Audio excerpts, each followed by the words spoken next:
Boss gives Oleg a call, and the two start wondering if Viola can be trusted in spite of her turning against the Syndicate. Sure, she helped us out with dissolving the Morningstar, but what's her endgame? Viola calls and says that she wants to meet with Boss, so we set up a meeting at a park in Ashwood. When the three of them show up at the meet spot, tensions are understandably high. Why should we trust Viola of all people when she and her organization have been trying to kill us from the start? The reason she's turning her back on the Syndicate is because she wants Killbane to pay for murdering her sister. They put aside their differences, and Viola is now with the Saints. The meeting gets cut short when a bunch of armored trucks come rushing into the park with the Saints dead in their sights. It's Stag. The trio decides to flee with Stag in heavy pursuit. We retreat inside a building, while behind us, a woman named Kia guiding the squad gives her commander a sitrep. Inside the building, the Saints start wondering about who these guys are and why they're gunning after them like this. We make it to a strip club and Stag begins their assault. Stag is on a whole different level though, because they're using laser weapons. This is where the game falls apart for a lot of fans, and rightfully so. As if all the things we've seen and done so far wasn't crazy enough, there's futuristic weaponry added to the equation. I think that players would take Stag more seriously if they were just a bunch of guys with regular military equipment, but with similar tactics and aggression. I mean, sure, we had the Misako coming after us like this in Saints Row 2, but they never had this kind of hardware. As for the laser weapons themselves, they're terrible. Just stick to using regular guns. All of the laser weapons don't reload. Instead, you fire them until they overheat and have to wait for them to cool off. On top of that, the laser weapons themselves lack any kind of weight or impact when they land a shot on the enemy. Their sound design is weak, and the appearance of the lasers don't pack a punch. Take cover! The firing rate on these weapons is poor too. You'd be better off using a level 1 45 Shepard than any of the laser guns. Anyways, we survive the initial assault inside the strip club and make our way upstairs to the roof. These guys are not fucking around. They've got high-speed VTOLs and an entire aircraft carrier at their disposal. While on the roof, we have to hold our own against Stag while we wait for Viola to fix the elevator. Stag will occasionally drop off soldiers on the rooftop from one of their VTOLs. Enemies will also appear on other buildings too, so make sure you've got a sniper by your side. Eventually, they'll send in some VTOLs to get up close and personal, so you've got to deal with bringing those down while being shot at. The VTOLs themselves don't fire single round shots, but instead they fire a continuous laser beam that can drain your health the longer it stays on you. Not helping is that some of the enemies flying the VTOLs will have insanely good tracking and won't keep the laser off of you no matter how fast you run or how many times you dive roll. Oleg decides that he's gonna create a distraction for one of the VTOLs and hops on the nose and gives it some work. Also, during this take, I failed the mission because Oleg died after jumping onto the jet because the game forgot to flag the jet itself as indestructible. Whoops. Viola finally gets the elevator working, and we can head downstairs. The two fight their way through the club again, and they jump inside a police car that's just conveniently sitting near the front doors. The chase is on, and Stag won't allow themselves to let up.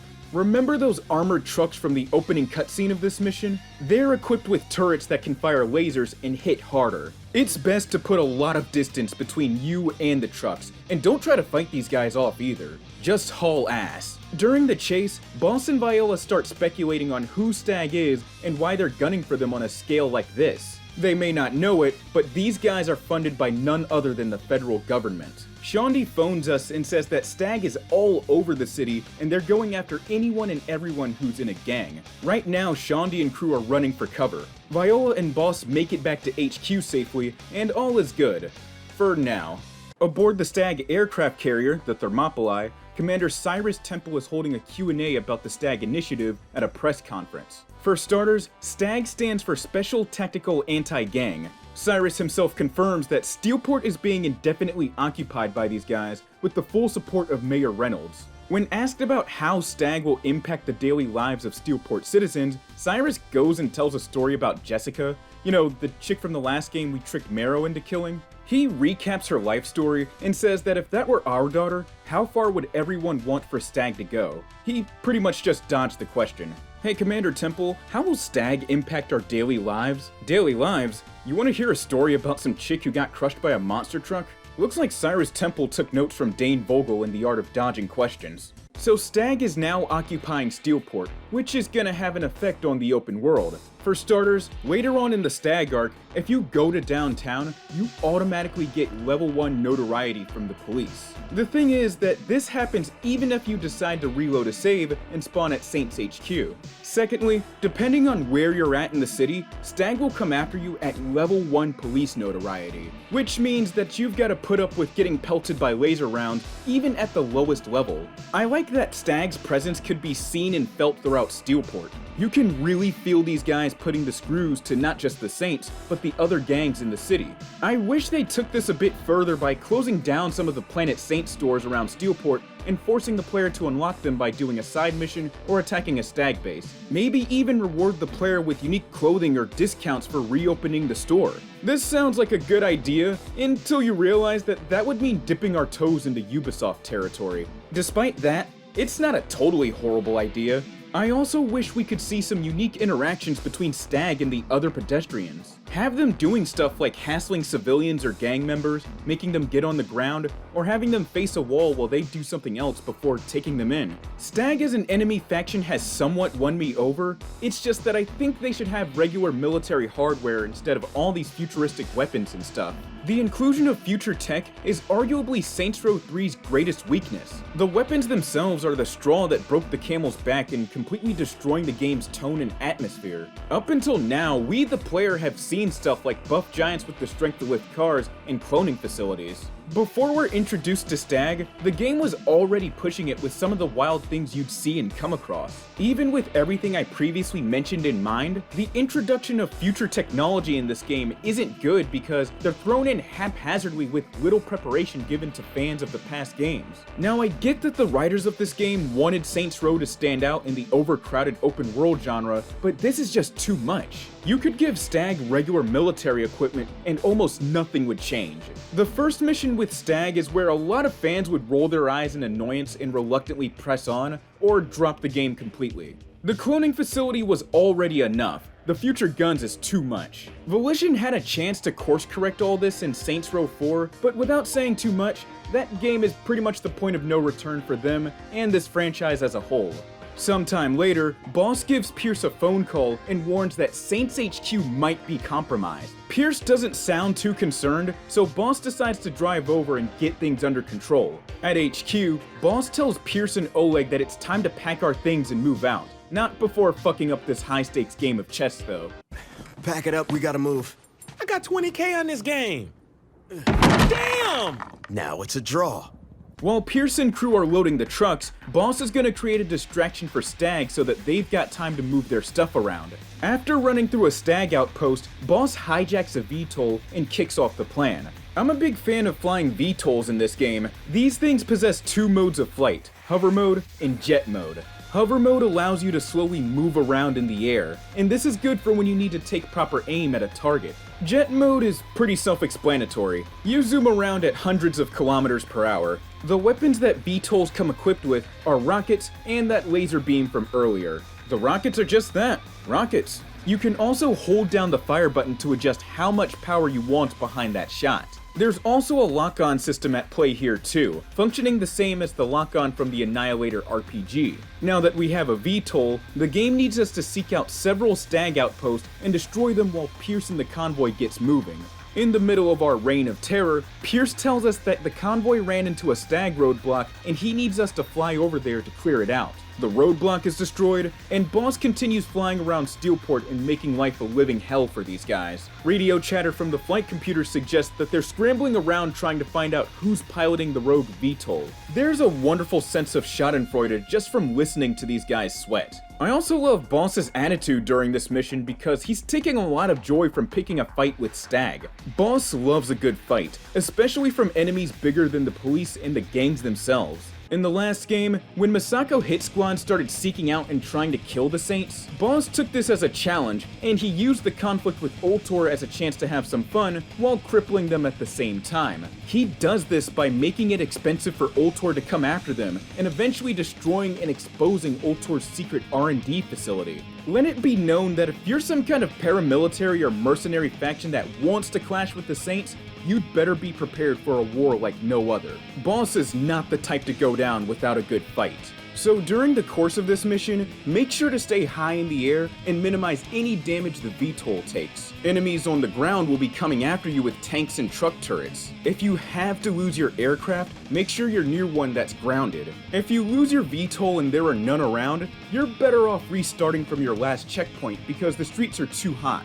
You also want to take out other VTOLs that get in your way as quickly as possible, since those guys have the best odds of making you crash. Oleg eventually contacts us requesting backup. Alright, so let's give Oleg some props for going toe-to-toe with Stag like that. Dude is tough as hell for being able to hold his own against them for that long. We make it to the bridge where Oleg is being attacked and lay down some cover fire for the Russian menace. Pierce delivers another sit rep and says that the convoy can't go speeding through the streets out of fear of drawing attention. Boss thinks that he might be able to take the heat off of them if he goes and destroys a surveillance aircraft flying over Steelport. So we speed over to the aircraft, fend off a few of Stag's finest, and bring the plane down. Pierce tells us that the move is done and all is good. Remember Josh Burke? You know, the dude who single-handedly ruined the bank heist at the start of the game? Well, Stag has him recruited to be their spokesperson. The commercial they have him starring in is a recruitment campaign for Stag. I'm Joshua Burke. Hey, on TV I play Nightblade, an exceptionally good-looking but misunderstood vampire who risks life and limb every week to keep the world safe. The men and women of Stag put their lives on the line every day to protect your city against gang violence. Want to be a real-world hero? Talk to your Stag recruiter today. I know I have.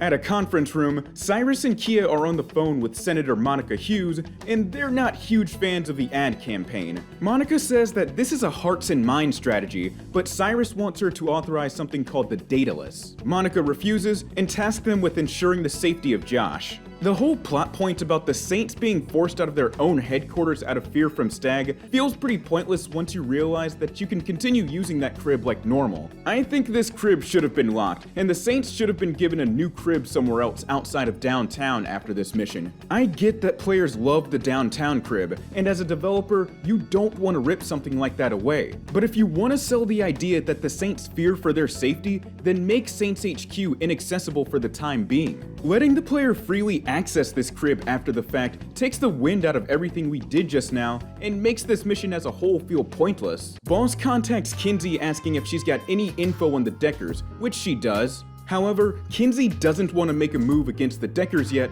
and instead she tells us to bring Shondi so that we can meet her at a diner. At the diner, Kinsey shows us something on her laptop, and it's not good. Matt Miller doctored footage of them celebrating the destruction of the Hughes Memorial Bridge. In the newsroom with Jane Valderrama is Kilbane himself. He's doing an interview smearing the image of the Saints in an attempt to take the heat off the Syndicate by claiming he's a legitimate businessman.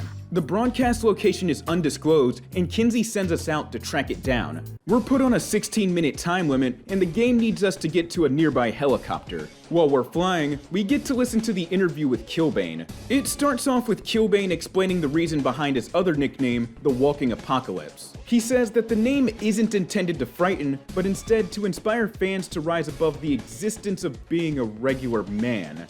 Sure, let's go with that, I guess. And then he trashes the Saints by saying that they prey on the weak and see every person as a paycheck. Yeah, real rich coming from Kilbane of all people. Before the interview cuts to commercial, Kilbane also mentions that he's opened up programs for children as well. Kinsey sends us the coordinates of several radio towers throughout Steelport, and she needs us to contact her once we reach one of them. The interview continues, and Jane moves on to the subject of Kilbane's summer wrestling program called Kilbane's Crunch Camp. It's a wrestling camp for children that Kilbane created to get them off the streets. Then he uses this as an opportunity to once again smear the reputation of the 3rd Street Saints.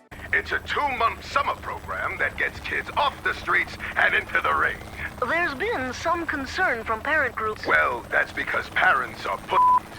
Maybe they should focus on a real threat, like the 3rd Street Saints. We make it to the first radio tower, and there's a squad of Deckers waiting there for us. Kinsey believes that they're also using this tower for their Usenet, which is gonna be important later. What she needs us to do is to plant a transmitter on that tower. So we clear out the enemies, set up the transmitter, and jump back in the helicopter. The interview with Killbane goes on. Jane brings up Killbane's former tag team partner, Angel de la Muerte. Killbane plays this off by downplaying the intensity of their beef by saying that Angel lost and he won. Nothing more, nothing less. When asked if he'd be up for a rematch with Angel, Killbane responds with disgust, saying that a rematch with Angel would be an admission that he's worthy of his time. Ouch.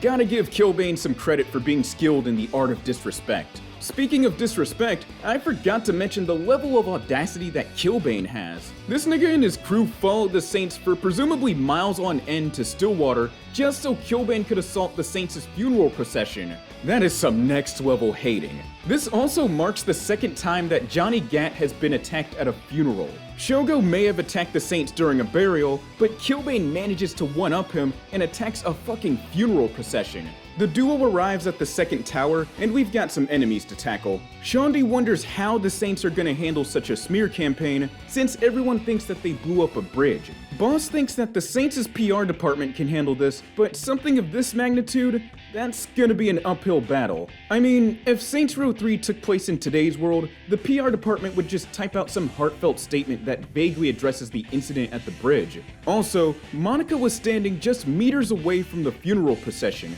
so why doesn't she rule out the possibility of the Saints launching the attack? Not only that, but there were two differently colored vehicles from both gangs trading gunfire on the bridge, so the people tending to the crime scene should have done a more thorough investigation. Anyways, the transmitter is planted, and Kinsey gives us another phone call. She says that there's a van driving around town helping to mask the broadcast signal, and she needs us to shine a laser on it. Meanwhile, during the interview, Jane asks about accusations calling Murder Brawl 31, an upcoming wrestling championship, legalized killing. Killbane's response is that stuff like this will happen.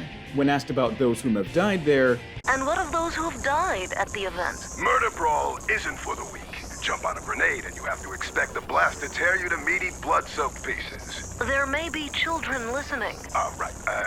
Kids, don't play with grenades and just blow your hands off. When we come back with Killbane, we'll take a few calls from our listeners. so with the van, we have to shine the laser on it until the bar reaches the end. The thing is that this laser moves back and forth, and the van itself will be driving erratically in an attempt to escape from you. So trying to complete this objective, it's a practice in patience. After messing around with the van, we finally get the location, which is an abandoned office building. Kinsey also patches our phone through so that we can call into the show. Looks like we have a caller. You're on the air with Killbane. What's your question? Listen, motherfucker, you know that tape is bullshit. I'm sorry. Do you have a question for me? Yeah. What you gonna do when I tear your fucking eyes out?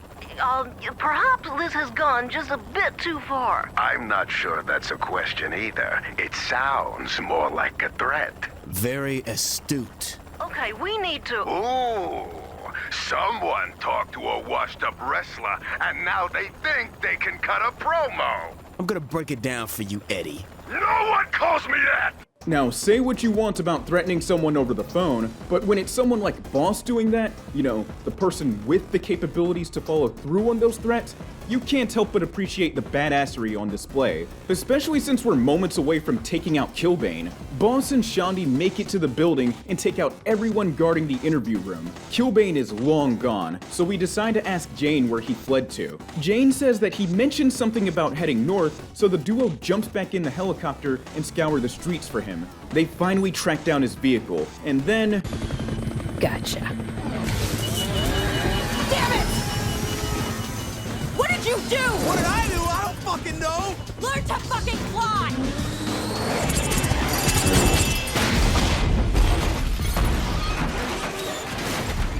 After the crash, Killbane is nowhere to be seen, and it's revealed that the assassination was botched by Matt Miller himself. Boss and Pierce drop by Kinsey's place, and Kinsey believes that the Deckers must have fried the helicopter with an EMP. She also theorizes that if Matt has the Decker Usenet plugged into a power grid, it'll be bad all around. She'll be able to stop them if we manage to steal one of the most powerful learning computers on the continent owned by Stag. Unfortunately, Matt was listening in on the whole thing, and he and his crew now have a head start. So we head out to Stag's PR building to stop the Deckers from taking the computer. We arrive there, and the Deckers are already engaged in a gunfight with Stag. Enemy head count in this mission is really high, so you've got to make sure you have enough ammunition and the right upgrades before taking it on. During the shootout, Matt and Kinsey get into a fight on the intercoms, and it's pathetic. Let's just say that nothing else dates a piece of media more than the phrase epic fail. At a parking garage, Kinsey offers to call in reinforcements to help hijack the computer, but Pierce says that they have it all under control because they're about to use a tank. Kinsey understandably doesn't want them using that, but they decide to be sneaky and steal one anyways. Okay, following the truck on the street cams in. Oh, God, what the hell are you doing? Going after the truck? I said don't use the tank. Whoops. Kinsey, you're breaking up. No, I'm not. You're just using your mouth to pretend like you are. Okay, so this portion of the mission has some trial and error attached to it. The objective's pretty simple. The game needs you to damage the wheels of the flatbed truck holding the learning computer using the machine gun. There's one big problem though. Pierce is with you. And that's bad. While you're in the tank, Pierce will have control over the laser. The reason why this is bad is because Pierce will blindly fire at anything and everything that moves, including the flatbed. So if you're not careful, so if Pierce is not careful, he could destroy the computer and cause you to fail the mission. After stopping the truck, we bring it back to Kinsey's place. She says she needs a chair, but the one she's looking for has to do with the supercomputer we just stole. Back at her hideout, a frustrated Kinsey tries breaking down her plan to Boss and Oleg. I'll explain it again real slow. I want to broadcast your subconscious into the Decker usernet. Then you'll be able to interact with the avatars of users and corrupt the abstract representations of data that are the cornerstone of their online operation. To do that, I need a Nemo chair, of course. A what chair? Nemo, neurological electromagnetic onioscope.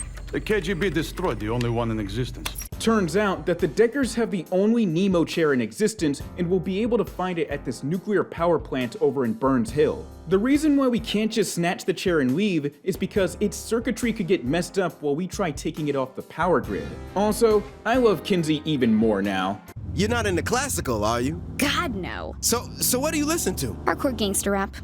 I don't know why I'm surprised. We're now tasked with keeping the Deckers off of Kinsey's back while she messes around with the power uplinks. It's one of those missions. After doing this 2 more times, we now need to get in a helicopter so that Kinsey can track down the exact location of the chair. Kinsey is able to pin down where the chair is at, which is under the main cooling tower of the power plant. We parachute inside, and according to Kinsey, the Deckers may already be destroying the chair, but that line of dialogue is kinda pointless given the lack of time limit or whatever. What we need to do is disconnect 4 routers placed around this spacious and admittedly aesthetically pleasing room. Once again, I'm getting huge Tron vibes from this game, with the bright neon colors emitting from different objects in the room and the computer equipment strewn about. You'd also better come to this mission with health and damage upgrades and a lot of ammunition, because you'll be battling a seemingly endless swarm of enemies while you fight your way to each router. Another reason you'd want to have those upgrades is because you have to sit through an entire animation of Boss shutting off a router while he sits there and takes each gunshot.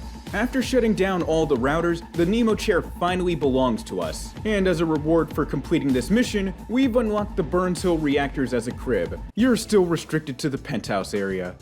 At this point, why even bother? It's honestly baffling that the art team went through the trouble of designing such complex environments for missions like this one, and the one where Boss and Zemos raid Safeword, just for the game designers to not allow the players to navigate the spaces we were just shooting people in. It would have been nice to see how the Saints transform each of these areas to their own liking. Sure, we see that on the exterior, but the interior leaves a lot to be desired. Imagine how dope the main reactor we were just in would look if the Saints threw some neon purple in that bitch and had all these computer systems and server farms sitting all over the place. Instead of something like that, all we get is yet another penthouse with a bar and some strippers thrown in for good measure. Now, of course, design decisions like this happen in the world of game development for a whole laundry list of reasons. Dev teams can't just do what they want without taking various factors into consideration. Still, it would have been nice to have more elaborate cribs. Before I move on to the conclusion of the Deckers arc, I just want to say that for as much as I love Kinsey, I can't stand the way she's written. She's written as a stereotype, a computer expert whom is socially awkward, doesn't get out a lot, works and sleeps in dark rooms, and talks in technobabble to the annoyance of everyone around them. I'm addressing this now because I've always found this trope in media to be very fucking annoying. Some background, I've been using computers since the age of 3, at least 1 year after Windows XP took the world by storm. As of the making of this video, I'm currently studying CompTIA in Network and Security Plus so that I can find work in the cybersecurity field. In spite of all this though, I don't find myself sitting in badly lit rooms with a hood over my head whilst madly banging on a keyboard to the sound of EDM. My point is that the whole media trope of a computer genius being socially awkward and speaking in technobabble is annoying, outdated, and played out. I also hate hearing the other saints speak reluctantly about Kinsey due to her demeanor. It really doesn't hurt to ask her to break things down in simpler terms. The thing is that you can write a character like this without going off the deep end. One character I can think of is Fumi Kano from Devil Survivor 2. Without spoiling too much, Fumi is a genius computer programmer and head scientist for a national defense group in Japan. She's socially awkward and somewhat difficult to approach, but still charming and willing to hear other people out. Fumi's worldviews and philosophy may be cold and pessimistic, but she's still happy either when she's working on experiments or around close friends like Otome or Makoto. You also don't want to find yourself in her crosshairs because she'll make you regret that for sure, especially since she has the highest magic stat in the game. When asked to break down things in simpler terms, she does get slightly frustrated, but she's more than willing to explain. Fumi is more than a mad scientist. Now, I'm not saying that Kinsey should be written as an exact carbon copy of Fumi. I'm saying that she should have been given more depth and not written as a walking, talking stereotype. Give us a few more missions to bond with Kinsey outside of the usual loop of taking the fight to the Deckers. Imagine Boss slowly starting to understand some of the stuff Kinsey does or knows, or becoming open to the idea of wanting to learn more about computing from her. Now, I know that Saints Row isn't a series with story and characters that have to be taken that seriously, but I'd like Kinsey to be better written as a character instead of having her fall victim to a tired trope. We've made it to the final mission of the Deckers arc, and this time we won't have to go very far to cripple them. You ready to fuck things up in virtual reality? Safer than being shot at. You can survive a gunshot, but if your mind takes too much shock in this chair, you'll go brain dead. Great plan, Kinsey. I know. So we find ourselves inside the grid, I mean the Deckers Usenet, and we're already off to a good start. Kinsey hasn't finished our avatar yet, so we've got to move around as a toilet and then as a sex doll. Our avatar is finally completed, and now we can get to work on disrupting the Deckers Usenet. The gun we're given is this semi-automatic arm cannon, similar to what Barrett uses in Final Fantasy VII. You can hold down the fire button to charge up your shot to deal more damage. Of course, this comes with the drawback of being left open to attack while you wait for it to charge. Despite being one of the more out-there weapons in the game, it looks and feels cathartic to use, has good sound design, and the projectiles have impact. Our game plan now is to bust our way through the defenses that Matt set up, so we have to go and destroy the firewall. I have to say that I'm impressed with the visuals going on here, taking clear inspiration from Tron, but with their own twist on it. I love the vibrant yet still aggressive neon red and orange seen throughout the level, in contrast with the Deckers themselves, whom are sporting their signature neon blue. It's also fun seeing enemies explode once you take them out in this level. This mission, and a few others here in Saints Row III, are why I'm frustrated that the devs took away the replay feature. Now, since this is Matt's domain, he can mess with our controls, doing stuff like slowing down player movement, reversing our controls, and even changing our avatar. The devs knew exactly what they were doing by having this occur near large groups of enemies, and I can't even be mad at them for wanting to have some fun. We find ourselves at an impasse in the form of a text adventure game. I'm a huge fan of these things. I remember spending a lot of time in high school coding text adventure games in C++ and Visual Studio. So this section is pretty much a quiz, and you have to guess which answer will let you advance. If you guess wrong, you're kicked back to the start of the text adventure. Kinsey loves text adventure too, because she doesn't even want to give you the answers. Not gonna bore you with the details, but what happens is that you take a torch, walk for a little bit, and kill a fucking unicorn. Now that we're past the firewall, the next thing we need to do is take out the antivirus. Matt's none too happy about us bypassing his security, so he decides to turn us into a toilet. By the way, even as a toilet, you can still pull off those unique melee animations, which is fucking hilarious. Matt can also induce lag on boss's end, mimicking what lag would look like in an actual online game. Thankfully, it's not as frustrating as the real thing, but it can still catch you off guard. We're about to destroy the antivirus, and in order to do so, the game needs us to play Atari Combat. I'm not even kidding. It's pretty simple though. All you've got to do is destroy the enemy tank and not take too many hits. We're back in the Usenet again, and this time Matt's changed our avatar into a sex doll. The last bit of security we need to hit is the Internet Security Protocol. Also, Matt modeled this portion of the Usenet after an area seen in the in-universe TV show Nightblade, which is pretty much the equivalent to, I guess, True Blood or Vampire Diaries. Wait, you modeled this shit off of Nightblade? It's an allegory for man's inhumanity to man. It's a shitty vampire show. I don't expect a chucklebutt like you to appreciate good writing.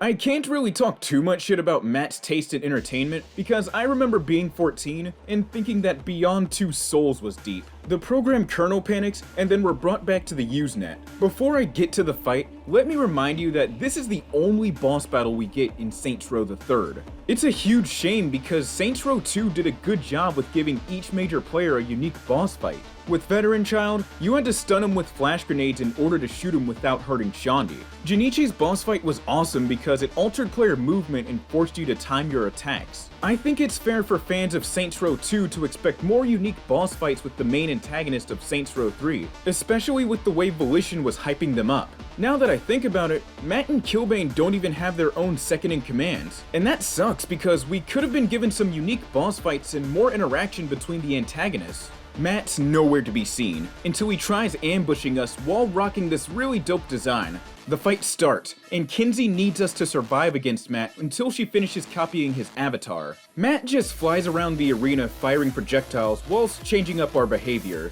Now he can shrink us and make the gun weaker. There's also some pretty dope QTEs too, like hopping on the dude's back and ripping his wings off. Shit looks awesome. Kinsey finishes copying Matt's avatar, and we're finally in control of our own dragon. Or is this a wyvern?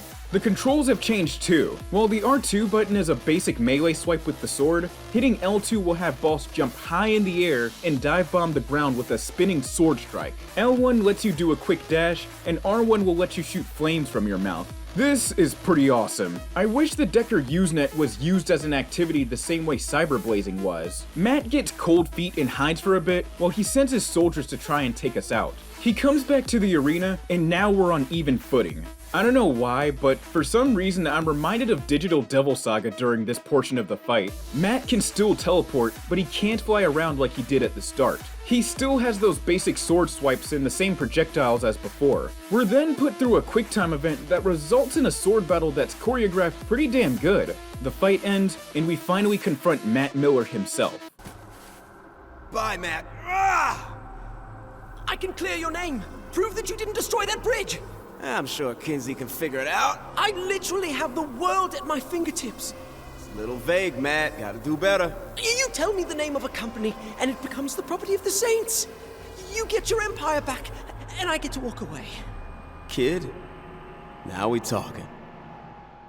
Matt must have dumped a lot of points into his speech stat because he manages to convince boss of all people to not fucking kill him. So we're given a choice. We can get discounts on vehicle customization or discounts on weapon upgrades. Choose the weapon upgrades. Customizing cars is nice and all, but it's better to be able to have faster access to weapon upgrades. So what happens to Matt Miller? He leaves the Syndicate. No joke. Not only was Matt able to talk Boss out of killing him, but he was able to convince Killbane, the same person who murdered Kiki because he felt disrespected by her, to let him leave the Syndicate unscathed. This part of the story also draws controversy from fans because of the fact that Boss was known for leaving no stone unturned, no matter who you are. My theory for the writers allowing Matt to live is that they likely didn't want to draw unneeded controversy to themselves for writing a story where a gang leader murders a teenager.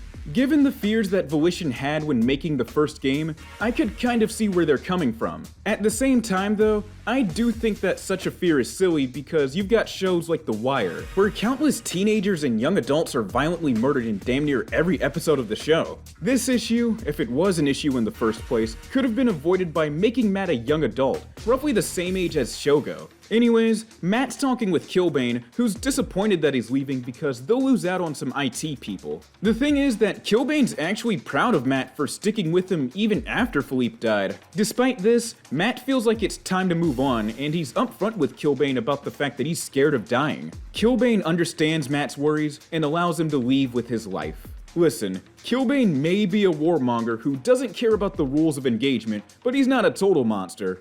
According to a newscast from Jane Valderrama, after leaving Steelport, Matt swore off of modern technology and joined the Neo-Luddite movement. From what his former associates have said, he had always been fascinated by Neo-Luddism, and after his run-in with the Saints, he decided that it was time to make a change. And that marks the end of the Deckers storyline. I have mixed feelings about this arc. On one hand, we got some really fun and aesthetically pleasing missions, like the raid on the power plant and the attack on the Deckers Usenet. There are tons of things that I didn't like about this arc though. The conflict between the Saints and the Deckers feels more like a war of attrition regarding who has the better tech. I also think that Matt was just playing with his food, toying with the Saints because he gets a kick out of it. And at the end of all of that, Matt still survives. I know that he's 16, but I don't think it should be that easy to leave a criminal organization like the Syndicate. I mean, have you seen what Kazuma Kiryu had to go through in order to even think about leaving the Dojima family in Yakuza 0?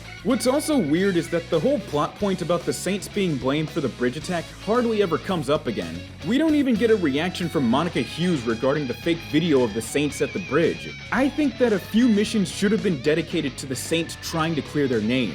This in turn should have had more of an effect on the open world, like having pedestrians making rude remarks toward you, or some overzealous people picking a fight with boss in the streets. This was also a chance for the writers to lean more into tying the bridge incident with the conflict with the Deckers, since Matt was directly responsible for the doctored video. Now that I think about it, almost nobody ever brings up the bridge thing again.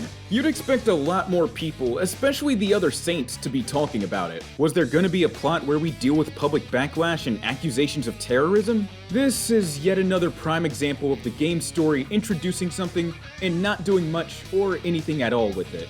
All in all, the Deckers storyline feels like filler. Not bad filler, but like the writers couldn't think of some kind of engaging conflict between these guys, so we got what was shown instead. Another way I'd improve this chapter would be to have Kinsey's rivalry with Matt be more personal, since the Deckers were the ones responsible for her getting fired from the FBI. That would have given Kinsey something to fight for, and the storyline for this gang would finally have something resembling stakes. To conclude, the Deckers arc was fun, but full of missed potential.